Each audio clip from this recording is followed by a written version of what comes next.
annoyed at herself for feeling embarrassed. This isn't some tale where everyone wears cloth of gold and tunics with silk embroidery. Shaundi would look pretty sad after a half day of my work.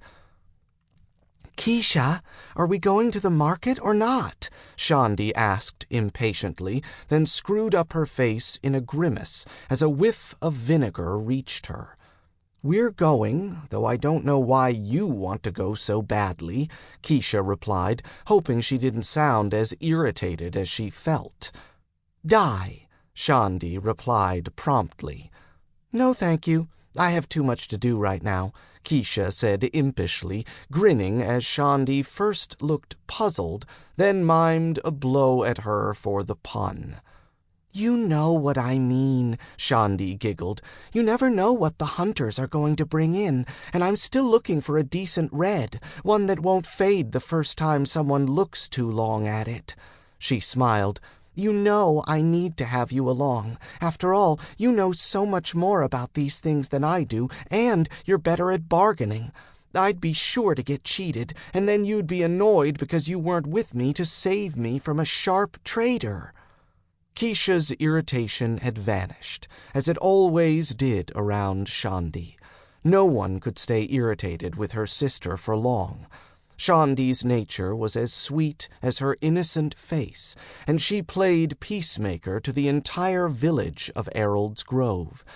Keisha and Shaundi were almost the same height, with the same willowy figures, same golden brown hair and eyes, and almost the same features.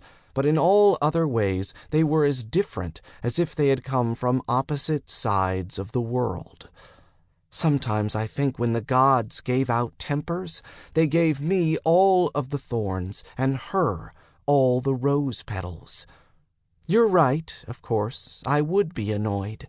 She rinsed her hands in lemon balm water to remove the vinegar smell and any lingering trace of wormwood, poison if ingested, and dried them on a clean rag. And I should have remembered about the red. How many of the girls have you promised embroidery thread to? "Only 3, Heidi, Jenna, and Sari. I wouldn't trust the rest with red. They'd be sure to do something tasteless with it." Shaundi's bright brown eyes glowed with suppressed laughter.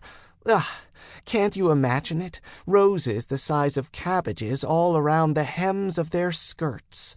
"Or worse," Keisha said dryly, "roses the size of cabbages over each breast. Lallis is not exactly subtle, and she's always looking for a way to bring attention to her assets.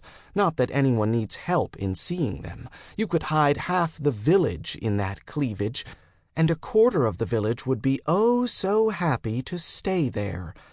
I'm all done for now. Let's go before someone decides they have a bellyache and comes looking for a posset."